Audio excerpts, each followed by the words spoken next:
Bueno.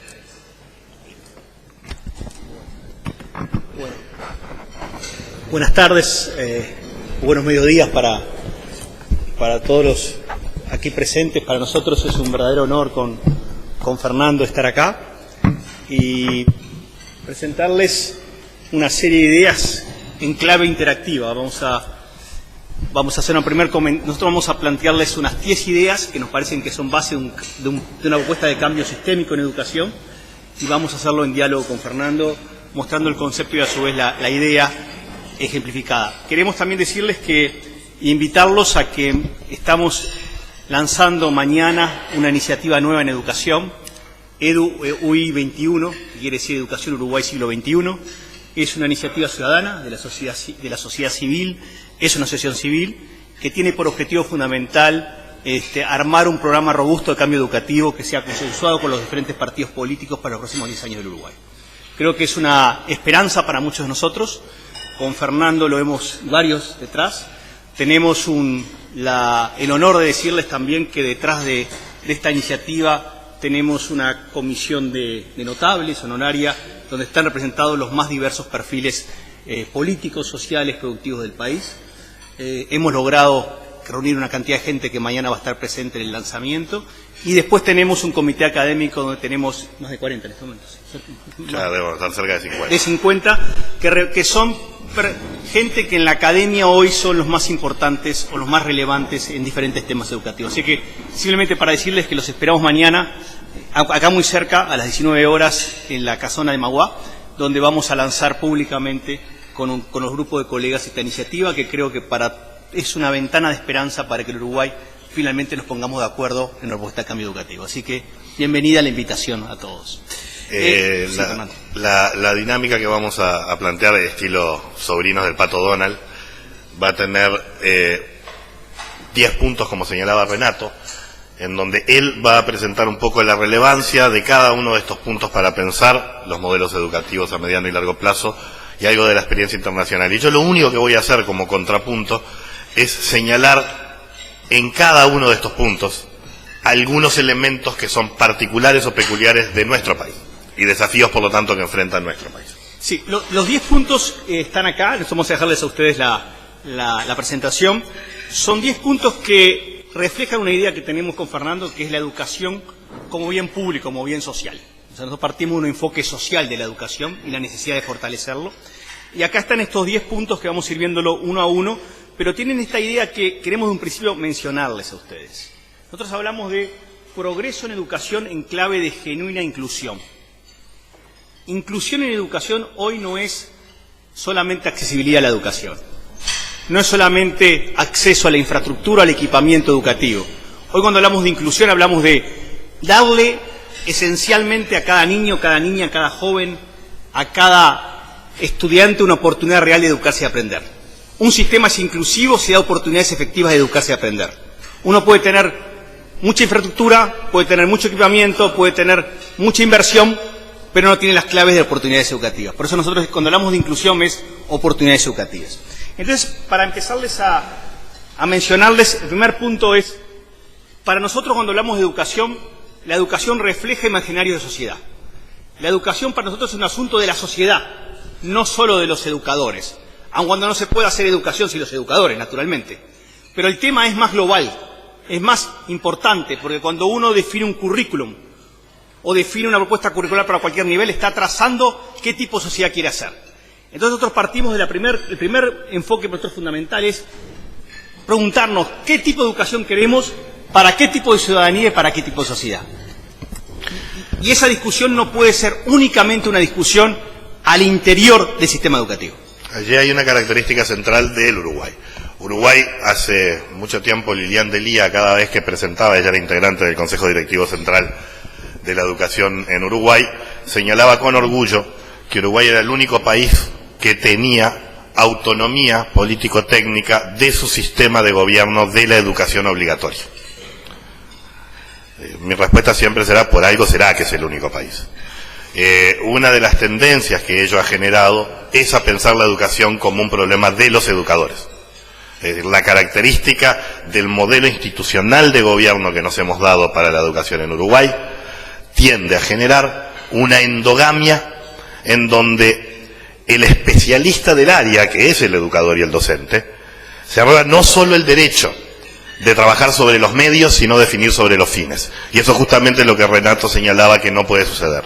La definición de los fines, el trazado del ciudadano y el rol de la educación en ese trazado del ciudadano y del país, es un debate político nacional de la ciudadanía toda. Claro, y eso los hace ver que la educación es un asunto societal, político y técnico.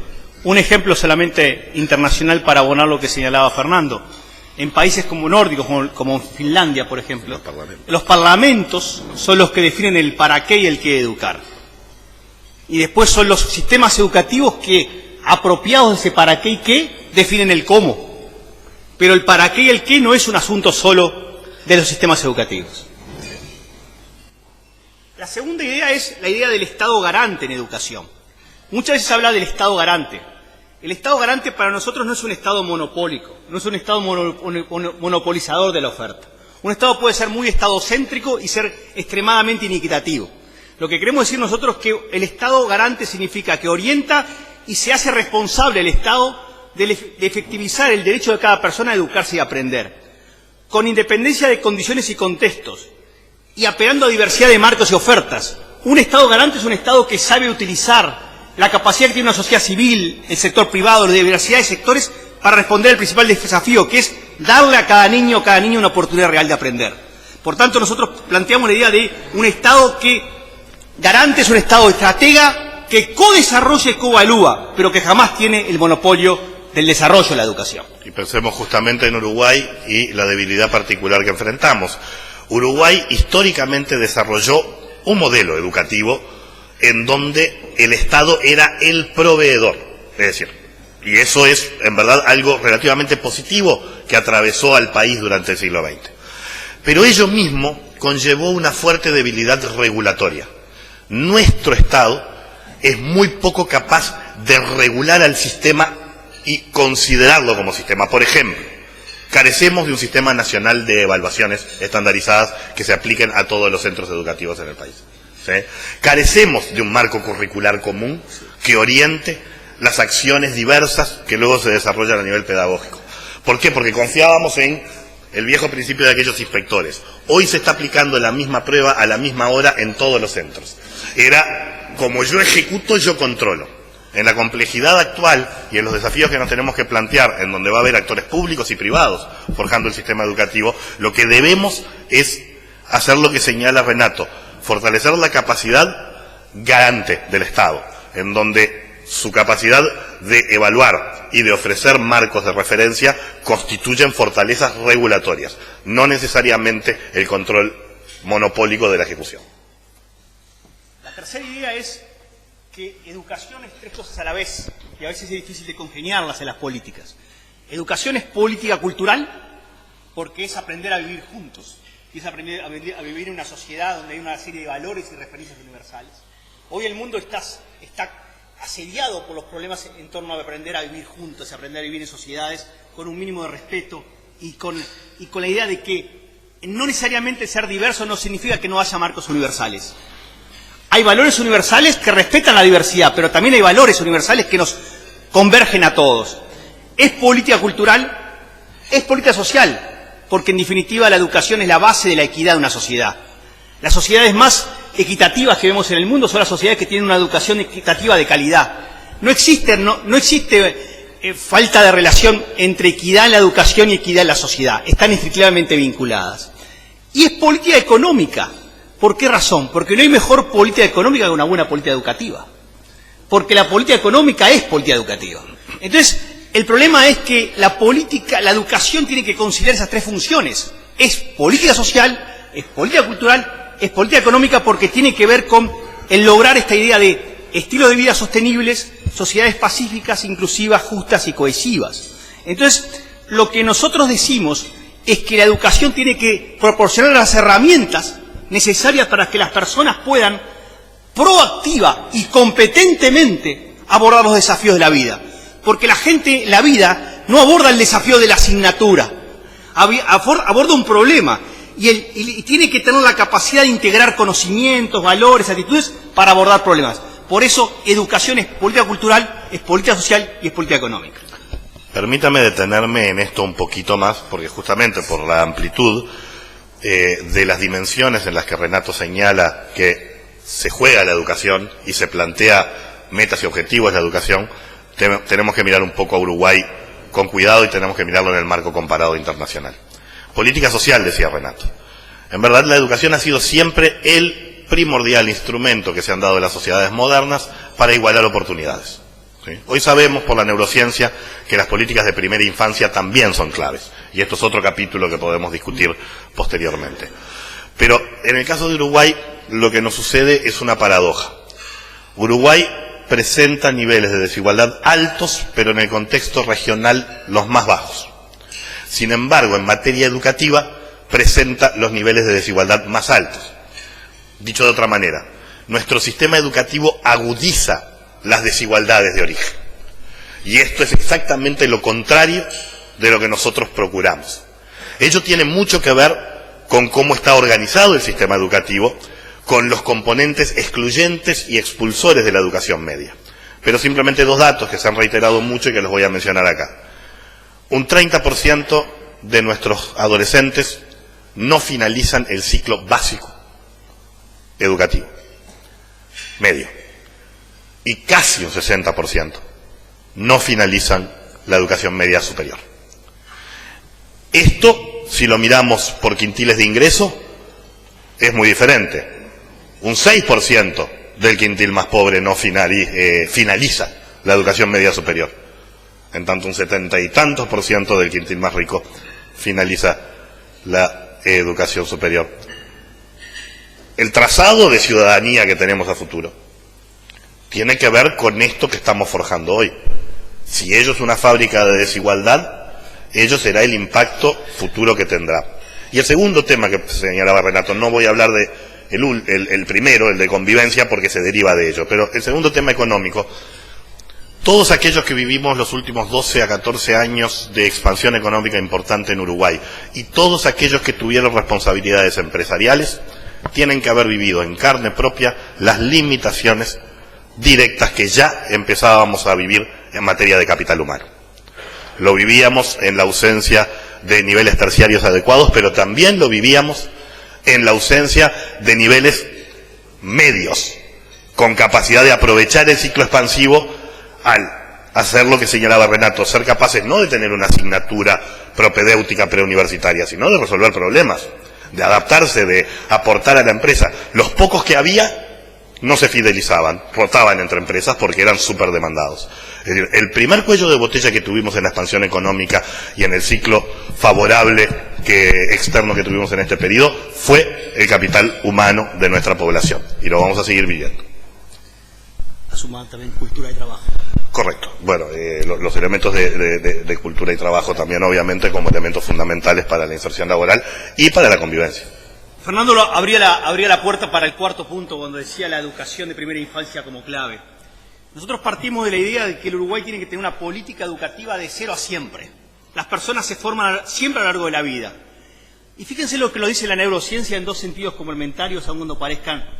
Nos dice la importancia de los primeros años de vida, y fundamentalmente de los dos primeros años de vida, en el desarrollo de la persona en términos de su desarrollo emocional, intelectual. Pero también lo dice la neurociencia,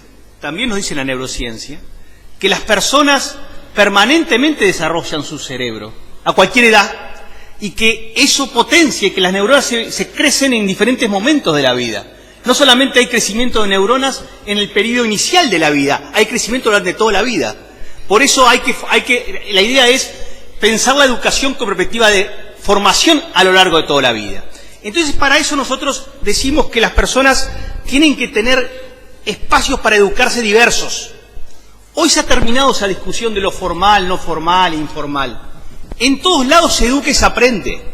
Lo importante, justamente, como decía Fernando, un Estado garante es un Estado que entiende la diversidad de modelos para igualar en oportunidades y resultados, que es la clave de la educación. Pero voy a darles un ejemplo, que lo hablamos con el ingeniero Tierno hoy. La educación está cambiando radicalmente desde los inicios. Países muy distintos, yo vengo ahora de estar en Malasia, por ejemplo, pero podría también demostrar el ejemplo de Inglaterra y otros, están incorporando desde la educación inicial y educación primaria lo que se llama el lenguaje coding. El lenguaje coding es, para decirlo en pocas palabras, es que el niño o la niña sepa usar la computadora para resolver problemas. No es que el niño es un usuario de la computadora, sino el niño o la niña utiliza la computadora como herramienta para darle instrucciones a la computadora para resolver diversidad de problemas. Eso se está incorporando en la escuela y va a ser tan importante conocer el lenguaje coding como conocer inglés o la lengua materna. Va a ser un lenguaje nuevo, porque la idea es que a los 12 o 13 años esos niños, ya está pasando en países como Malasia, Inglaterra y otros, saben producir videojuegos, saben producir páginas web, saben producir diferentes aplicaciones, porque el gran cambio de la educación del futuro, que está ahí, en la esquina, es que el niño y la niña pasan de ser receptores de conocimiento a ser productores de conocimiento. Y ese es un cambio radical que implica reformatear el sistema educativo, los currículos, la pedagogía. Entonces, nosotros decimos, pensemos una política de formación desde cero a siempre, que implica, y Fernando tiene una larga experiencia que seguramente va a poder aportar en términos de experiencias, en esa articulación entre infancia, política social y educación. Es buena noticia que la neurociencia nos haya ya hace un tiempo explicado que en los 2 primeros años de vida se forjan algunas capacidades absolutamente fundamentales.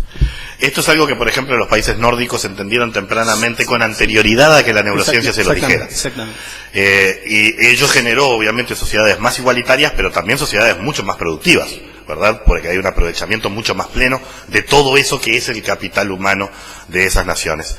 Es buena cosa, por lo tanto, que Uruguay, y eso es algo positivo, hoy está trabajando en expandir aquellos elementos que hacen a los cuidados en la primera infancia. Más allá de que se puedan discutir los modelos de gestión, las modalidades, eso es positivo. Pero Renato le señalaba, y si uno mira, no lo tenemos acá, pero si uno mira la imagen del cerebro de un niño recién nacido y el cerebro de un niño a los 2 años, uno ve efectivamente la enorme generación de conexiones neuronales. Es decir, de una foto que está casi vacía, uno ve una foto con telas de araña permanentes. Pero esto que les voy a decir es muy importante. Cuando uno mira entre los 15 y los 20 años, uno ve que disminuye. La red neuronal de los 14 y 15 años se nota más rala a los 20. ¿Qué sucedió ahí? Los individuos eligieron las conexiones neuronales que definen como más eficientes. ¿Sí? Esto es absolutamente clave. Si nosotros no tenemos a los chiquilines en el sistema educativo entre los 15 y los 20 años, la forma en que se ralean las conexiones neuronales y la definición de qué es eficiente y qué no es eficiente va a ser muy diferente. Este es un primer elemento. El segundo elemento es lo que señalaba Renato.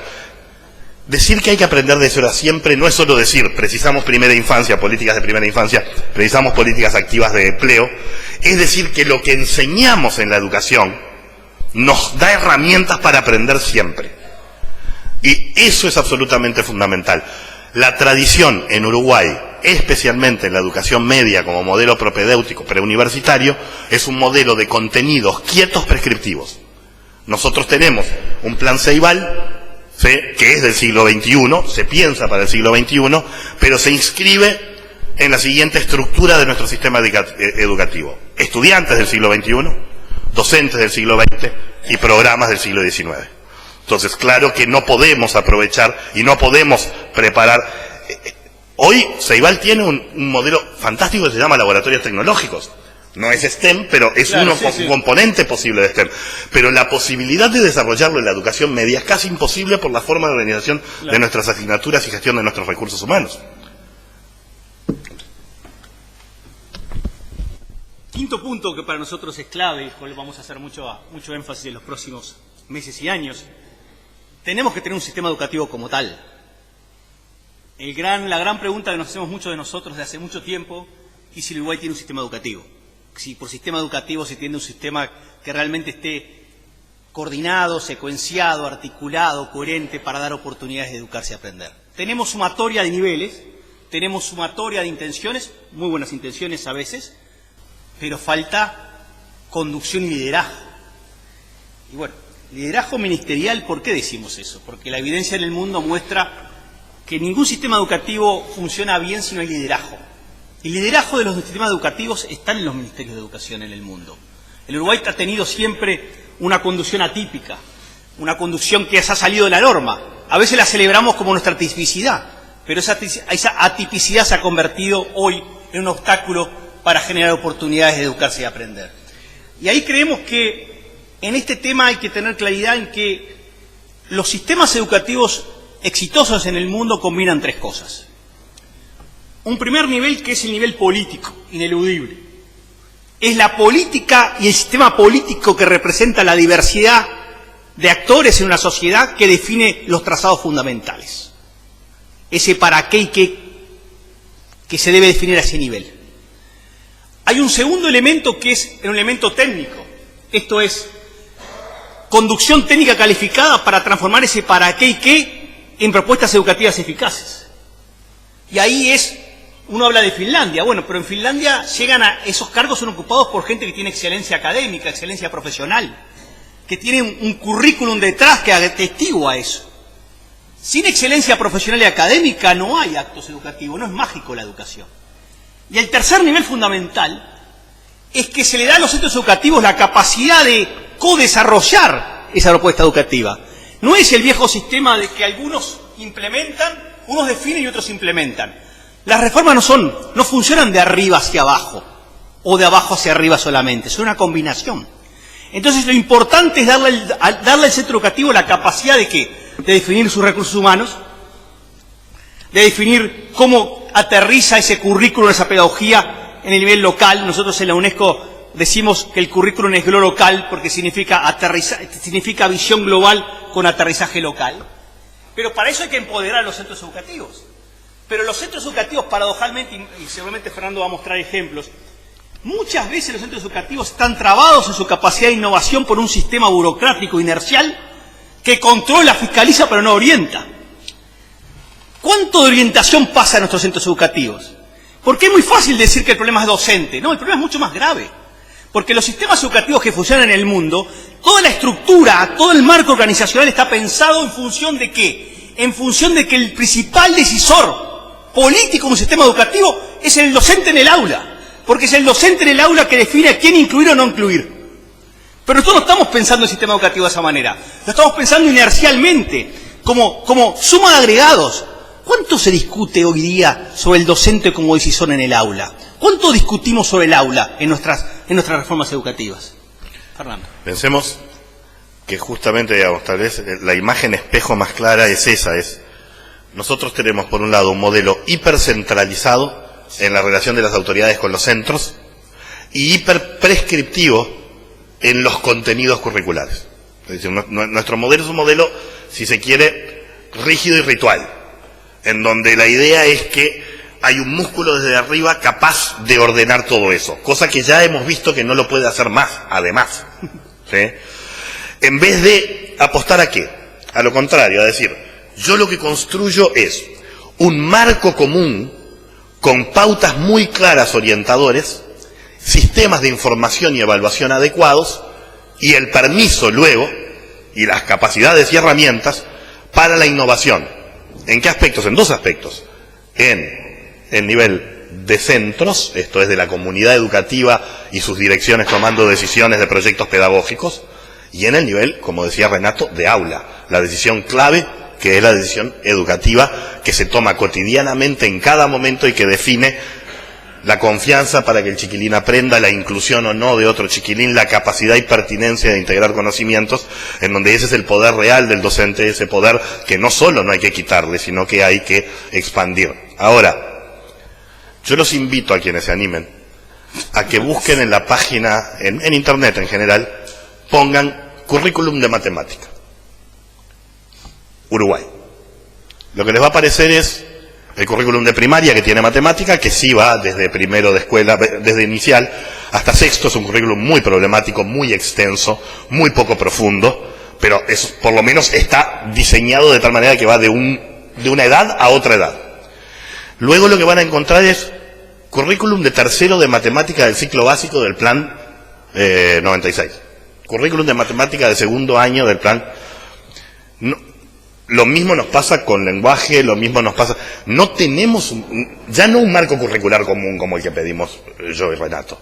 Lo que no tenemos es una mínima progresión de saberes que colocamos en los chiquilines entre tal edad y tal edad. Y tenemos un sistema profundamente, en verdad, desordenado, con pretensión rígida de control por la vía de una asignatura prescriptiva, pero que nada le dice al docente esa asignatura, qué función cumple en generar competencias y capacidades más amplias, y qué función cumple, dada la etapa en la que se encuentra el chiquilín, en el progreso del chiquilín. ¿Sí? Ahora pongan marco curricular común y que les aparezca Estonia, Finlandia, Escocia, Perú, México, hoy. Y van a ver eso, bueno, la expresión gringa es from K to 12, de K a 12, de kinder a 12. Grado por grado, dimensión por dimensión, las competencias y capacidades que esperamos que nuestros chiquilines vayan incorporando. Ejemplos de recursos pedagógicos para utilizar y de formas de identificar esos logros o esos problemas. Eso para que el docente luego tome la decisión en el aula, pero le damos un marco orientador y herramientas. Bueno, ese es uno de los grandes desafíos para construir un sistema que enseña a aprender durante toda la vida, que da el poder de decisión a docentes y a directores y comunidades educativas en centro, y que, por otra parte, ayuda a la progresión de los chiquilines a lo largo de su trayectoria educativa. Bien, entonces justamente esto nos abre al otro punto que queríamos plantearles. Es el gran desafío que en el mundo se plantea en diferentes países, es pasar de una educación concebida por niveles a una educación concebida por ciclos etarios. Cada vez más los sistemas educativos en el mundo empiezan a hablar educación de infancia, educación de niñez, educación de juventud, educación de adolescencia. No es que los niveles desaparezcan, sino que los niveles son resignificados en sus propósitos y finalidades de cara a poner la necesidad de desarrollo de los jóvenes, de los adolescentes, porque el sujeto fundamental es un joven, un adolescente, un niño. No es una asignatura, no es un niño dividido en 12 asignaturas o en 12 referencias. Entonces, eso nos lleva naturalmente a la idea de, que hemos hablado con Fernando muchas veces, del marco curricular. ¿Qué significa un marco curricular común que ustedes habrán escuchado hablar en los últimos años intensamente? Un marco curricular común es un marco por edades que establece y dice, bueno, para estas edades me propongo estos objetivos y estas finalidades educativas, me propongo este perfil de egreso, me propongo desarrollar estas competencias, me propongo poner estos contenidos como bases modulares, me propongo estos sistemas de evaluación. Entonces todo adquiere consistencia, cohesión. No es la suma de los niveles, es la educación pensada integralmente por ciclos etarios. Voy a dar un ejemplo internacional nada más, que con Fernando lo hemos manejado varias veces. Escocia, país de pequeña escala, parecido al Uruguay, con una tradición, digamos, social laborista similar a la que tuvo el Uruguay, o sea que tiene algunas características parecidas. En Escocia el currículum se llama currículum para la excelencia, de 3 a 18 años. No es el currículum por primaria o media, no. Dicen, nosotros queremos que los niños y las niñas escocesas, cuando lleguen a 18 años, tengan determinadas competencias. Y usted, docente primario o de secundaria, va a garantizar que eso se ocurra. No es que desaparezca el docente primaria o desaparezca el docente de secundaria, sino que todos tienen que trabajar en pos de un objetivo común, compartiendo objetivos de formación, compartiendo contenidos, compartiendo criterios de evaluación. Porque si hay un fenómeno más de expulsión del sistema educativo en Uruguay, fuerte, es la descoordinación de la evaluación que hace un maestro en la enseñanza de la lengua o la matemática de lo que hace un docente en secundaria de la matemáticas o de la lengua. Entonces, lo que nosotros decimos es, esos marcos curriculares son instrumentos, y yo podría mencionar muchos casos que hemos hablado con Fernando, China, Escocia, Finlandia, Francia, y en América Latina, México, Perú, Guatemala, Chile, van mucho por ese lado. Pero a nosotros nos cuesta pensar en estos nuevos instrumentos, que son los instrumentos para desarrollar la educación pasando por edad, de niveles a ciclos etarios. Y termino con un punto más. El otro gran fenómeno de cambio en el sistema educativo que está asociado a los marcos curriculares es que cada vez más la educación va a ser por temas y no por asignaturas. Son los temas de la sociedad los que preocupan. En Finlandia, este año inician un cambio curricular nuevo y ponen en funcionamiento lo que llaman aprendizajes interdisciplinarios, módulos. ¿Qué significa? Que el niño en la escuela va a tener durante todo el año un módulo interdisciplinario definido por el centro educativo para responder a un problema de la sociedad. O para responder a un problema. Entonces va a poder combinar conocimientos de la física, las matemáticas, de la química, va a poder... Esa es la educación del futuro. No la educación de la asignatura cerrada en sí misma, sino la asignatura como herramienta de pensamiento para responder a problemas y a temas. Importante esto último que señala Renato para pensar los grandes desafíos que enfrentamos nosotros. Es decir, yo les mencionaba, nosotros no tenemos ni siquiera un orden curricular básico, aun si lo viéramos por asignatura. Es decir, no lo tenemos a lo largo de los periodos escolares o liceales claramente identificado. Pero en realidad tenemos docentes que fueron formados en la tradición de asignaturas. Eso es así, ¿sí? Y lo que estamos señalando acá es que no es necesario la supresión de las asignaturas, pero sí su resignificación. Y procesos de formación en servicio, de transformación de la formación docente actual, para prepararnos, sí, a un modelo que va a ser mucho más interdisciplinario, temático, agregado, etcétera. Pero lo que no podemos, digamos, perder es el tren del siglo XXI. Es decir, si creemos realmente, quiero decírselo de otra manera, aun si lográramos el 100% de tasas de egreso de la educación media superior, si lo hacemos con esta estructura de contenidos prescriptivos quietos, no estamos enseñando para el siglo XXI, es lo mismo. Es decir, es como si nos formáramos a los mejores en un oficio que desapareció. Eso es lo que nos estaría pasando, o en un oficio que va a desaparecer. Entonces, el tema de los marcos curriculares comunes tiene, además de las entradas que planteaba Renato, y para Uruguay como gran desafío, el tema de redefinir el para qué enseñamos. Ese para qué enseñamos y las estrategias que luego nos tenemos que dar es fundamental si queremos lograr gestar ciudadanos para este siglo. Entonces, vamos al séptimo punto, que es la inclusión.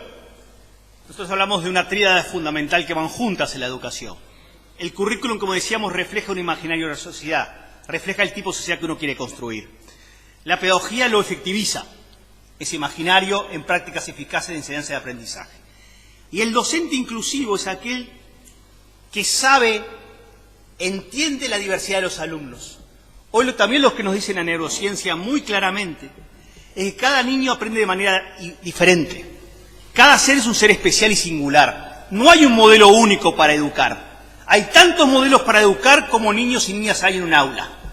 Entonces, el docente tiene que tener las herramientas y la capacidad y la apertura intelectual necesaria para buscar el traje a medida o el vestido a medida de cada niño o cada niña.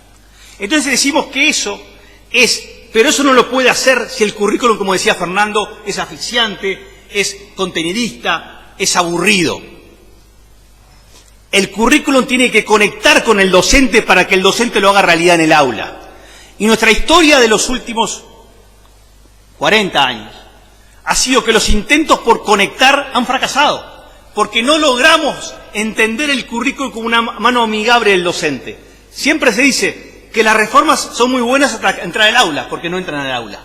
Entonces, en definitiva, lo que estamos diciendo es que hay que reconfigurar la relación entre un marco curricular flexible, robusto, inteligente, de apertura, con una pedagogía amplia, porque se terminó esa idea de que uno transmite conocimientos. Uno orienta al niño para que el niño él mismo desarrolle su proceso de conocimientos. Y eso implica un cambio fundamental en el rol docente. Y termino con una cuestión, este punto es, no vale el aprender sin el educar. No es solamente un tema de aprendizajes en lengua, matemáticas, no, es educar. Es educar en valores y referencias fundamentales para que ese aprendizaje tenga sentido. No hay aprendizaje sin educar. Por eso de decir que todo ese aprendizaje también es miope, también es reduccionista. Es educar y aprender. Es la simbiosis entre el educar y el aprender. Los modelos de educación inclusiva no son nunca modelos que dicen que todos aprenden en el mismo tiempo la misma cantidad de cosas. Los modelos de educación inclusiva son los modelos que parten de un principio fundamental, que es que todos los niños pueden aprender a su máxima capacidad. Y que eso es lo que el sistema educativo debe garantizar. Hoy en Uruguay, uno de los problemas que tenemos, y de nuevo está muy localizado en la educación media, pero se arrastra desde algunos elementos de la educación primaria, es una creciente desconfianza en que un grupo de nuestra sociedad puede aprender. Si como sociedad renunciamos a la idea de que todos pueden aprender, entonces renunciamos a la idea de que todos pueden ser ciudadanos. Y nuestro sistema educativo no está forjado y armado para pensar en una educación media universal. Siempre estuvo pensado y armado para pensar en una educación media selectiva del ingreso a la universidad. Y en eso ha sido extremadamente exitosa. Durante los 40 años que señalaba Renato, hemos logrado sostener las tasas de egreso de la educación media superior en los mismos niveles. Somos el único país que ha logrado eso. En América Latina es el único. En América Latina y en el mundo, yo creo. Pero justamente cuando se usaba la palabra demasiadas veces de cambiar el ADN de la educación, una de las cosas que queríamos transmitir con ello es este ADN selectivo, no inclusivo, que cree que hay una parte que no puede aprender, que la función, el ADN de la educación media, es filtrar meritocráticamente y no incluir ciudadanamente, es parte de lo que hay que cambiar. Claro, para hacerlo hay que cambiar los marcos curriculares, hay que trabajar con muchos docentes que son inclusivos en su intención, pero no tienen las herramientas para poder personalizar la educación, y hay que cambiar el sistema de gestión de incentivos y de asignación de recursos. Uruguay asigna sus recursos en la educación primaria reconociendo que hay desigualdad. Las escuelas de tiempo completo, las escuelas Aprender, reconocen que hay desigualdad y fortalecen en los ámbitos más vulnerables ciertas capacidades. En la educación media lo hacemos exactamente al revés. Ustedes saben que el sistema de selección de horas que caracteriza a nuestro país en la educación media es que por antigüedad y efectividad eligen primero los docentes de mayor edad y mayor salario, grado 7, lo que sería el grado 7. Estos docentes generalmente eligen por confort, porque es allí donde estaban, porque les gusta dar clases allí, razones más que legítimas, centros educativos de la costa montevideana o los centros educativos número 1 de las capitales departamentales. Allí el 80% son docentes efectivos grado 7. ¿Qué sucede en zonas de Cerro Norte? Son interinos o grado 1. Eso quiere decir simplemente, y esto afecta al problema de la inclusión en un sentido muy básico, esto quiere decir simplemente que nosotros como país per cápita gastamos menos en el adolescente pobre que en el adolescente rico, por nuestro sistema de selección de horas. No es meramente un problema de ineficiencia, de brutal locura de cambiar todos los años, sino de profunda regresividad. Esta regresividad sistémica se transmuta en regresividad en los centros, en el aula y en la pérdida de inclusión. Y eso es lo que nos está llevando a fracturas sociales que van a ser muy difíciles de solucionar si no entendemos de una vez por todas que el lugar de un joven entre 15 y 18 años es el centro educativo. Vamos a ir tratando de ir analizando. El punto, Gustavo, para nosotros es que tenemos que pensar que un cambio educativo de largo aliento implica 20 años, 10 a 20 años. Los países que más progresan en educación son los que, voy a dar por ejemplo el ejemplo de Malasia, me parece un país fascinante para analizarlo. Malasia se puso como meta estar en el tercio superior de las economías desarrolladas en los próximos 20 años. Para eso definió un plan económico-social y definió lo que se llama Visión Educativa 2030. ¿Qué educación queremos para el 2030? Entonces, no hay capacidad, y eso tiene que ver, y lo decimos desde la asociación que estamos creando muy fuertemente, mejorando la mención, interpelar el sistema político en un buen sentido. Interpelar el sistema político no solamente es interpelar el gobierno, es interpelar el sistema de partidos para entender que un cambio educativo no puede ser pensado para 2 o 3 años, hay que pensarlo para 10 a 20 años. Y eso seguramente va a implicar inversión, mejor reuso de los recursos existentes sin duda, pero seguramente va a implicar más inversión si el país quiere dar un salto en calidad en materia educativa. Pero lo que estamos diciendo nosotros no es más inversión para hacer más de lo mismo, o para hacer algo un poquito distinto de lo mismo, pero sin cambiar el ADN de la educación, como mencionaba Fernando.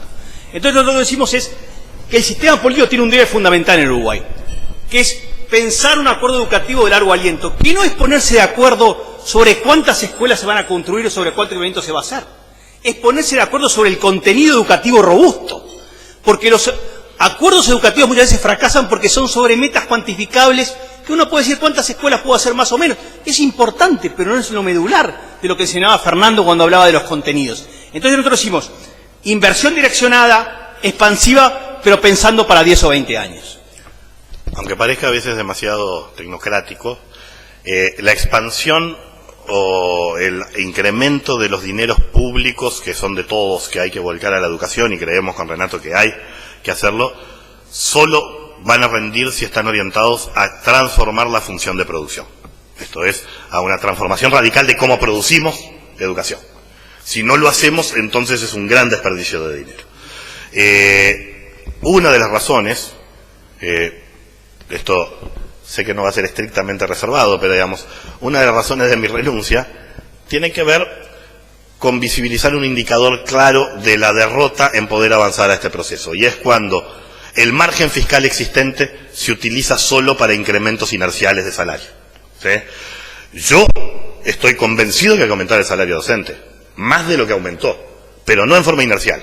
El 80% tiene que ser para nuevas modalidades, para cargos radicados, para docentes referentes, para docentes desarrolladores, para una nueva estructura de gestión de centro y de decisión de aula que va acorde a un modelo de marcos curriculares abiertos, flexibles y orientadores, y a sistemas de evaluación.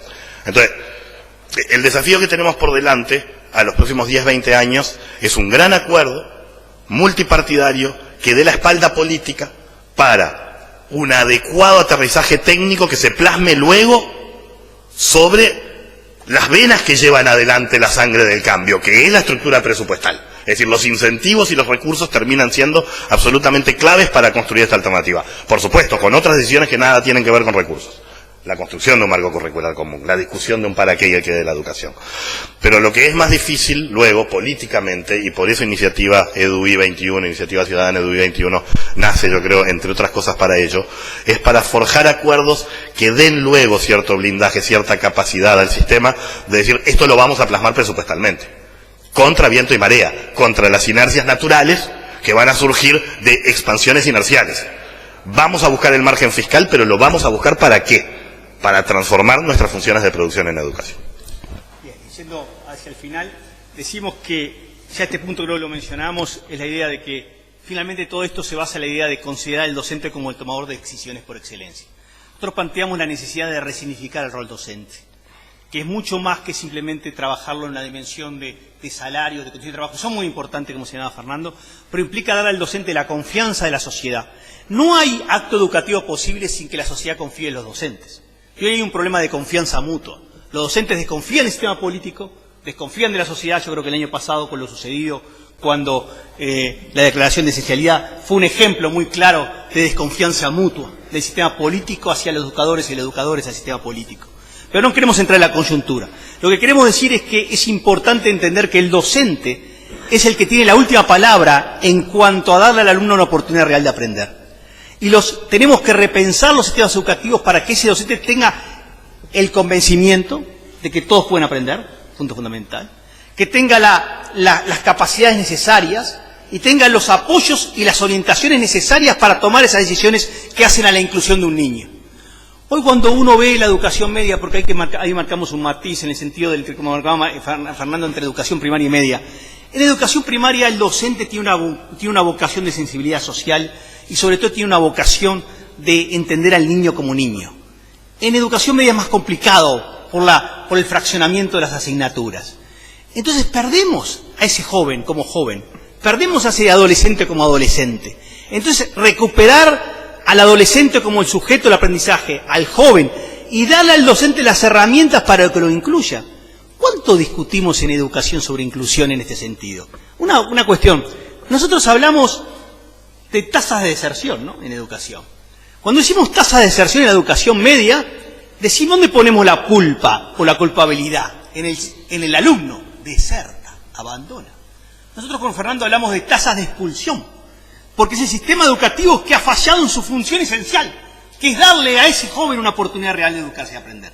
Por eso también esto implica cambiar la manera en que los sistemas entienden al docente. Uno de los elementos que señala Renato es uno de los elementos también discursivos que desde iniciativa EDUI 21 queremos transmitirle al docente. El siglo XXI va a traer consigo la automatización y supresión de un conjunto de oficios, labores y tareas. Entre ellas algunas que tienen que ver con los docentes. Por ejemplo, en lo que hace a la comunicación de contenidos, hoy los paquetes audiovisuales con los que yo cuento, la globalidad que ha permitido generar una multiplicidad de dispositivos de este tipo para enseñar desde la Segunda Guerra Mundial hasta el Neoceno, hasta en biología los aspectos de partición celular. Están esos dispositivos, esos contenidos, están. La capacidad de tomar la decisión de quién tiene que recibir esto, cuándo y cómo, y ser acompañado con qué tipo de explicación adicional, y qué tipo de apoyo emocional, y qué proceso colectivo se genera. Eso es lo que no se va a automatizar. Eso es lo que el docente, como cuota de poder fundamental, refiere a eso que llamamos la parte discrecional de su trabajo. La parte en donde no hay otro que el docente en el aula que lo pueda hacer. Y por ello, digamos, esto que Renato señala es muy importante. Luego, para cerrar, pero queda el punto 10, en el punto de cierre voy a retornar a algunos de los elementos que planteó Renato aquí sobre el sistema. El tema, esto lleva un cambio radical en los modelos de formación. No vamos hacia un mundo únicamente digital, vamos hacia un mundo de combinación de formación presencial y digital. Los centros educativos van a tener que repensar qué es lo que, como decía Fernando, qué es lo que se incluye en la formación presencial y qué es lo que se incluye en lo digital. Lo que está pasando en muchos países del mundo es que el niño o la niña en la formación digital o en la formación en línea hace tareas que tienen que ver fundamentalmente con la aplicación de conocimientos o tareas más, si se quiere, de ejercitación. Y la instancia presencial no es una instancia de transmisión más. No es una instancia de reproducción o de restitución de conocimientos. La instancia presencial pasa a ser una instancia fundamentalmente donde se plantean preguntas, se plantean respuestas a esas preguntas, se cuestionan cosas, es decir, es mucho más interactiva, mucho más dialogante, mucho más propositiva. Entonces, pensar esos nuevos formatos, pensar en que esa combinación de lo presencial y digital va a implicar personalizar mucho más los aprendizajes. Porque lo que se va a encontrar es cómo en un aula, en el futuro, no va a haber solamente una instancia colectiva de aprendizaje. Van a haber varias cosas que pasan a la vez. Trabajando en pequeños grupos, trabajando en instancias individuales, trabajando en instancias plenarias. Es decir, va a cambiar porque los tiempos de instrucción no van a ser el determinante de la propuesta. Lo que va a ser determinante de la propuesta es cómo uno combina los modelos de formación presencial en línea para responder a la oportunidad de educarse. Entonces, eso implica, no es la digitalización por sí, es la combinación de ambos elementos. Y en este último punto, siempre cuando Renato presenta esto, muchos de ustedes dicen, bueno, pero los problemas que nosotros tenemos son anteriores a esto. Hay algo de cierto en ello, pero la importancia es esta mirada de mediano y largo plazo, de hacia dónde van los sistemas educativos en el mundo y de cuáles son los caminos que debiéramos elegir nosotros para transitarlos. Claro está que para poder hacer ello tenemos que solucionar algunos problemas esenciales y de base que hoy tenemos. El tema de la gestión de nuestros recursos humanos, la ausencia de una carrera docente que promueva la excelencia y la formación durante todo el periodo. Todos estos elementos son piezas indispensables para poder desarrollar el modelo que aquí se presentó. Pero lo que no debemos hacer es no plantearnos estas metas y estos fines para orientar justamente las transformaciones que luego debemos llevar adelante. Dicho en forma muy simple, Uruguay tiene un serio problema de paradigma. Nuestro paradigma educativo es equivocado para el siglo XXI, para una sociedad inclusiva. Y tiene un enorme problema de gestión. Es decir, gestiona muy mal un paradigma muy malo. Son las dos cosas las que tenemos que cambiar. Pero ya que nos vamos a plantear un cambio de gestión, planteémonos un cambio de gestión para un nuevo paradigma que nos parece que sea el adecuado. Muchas gracias. Gracias.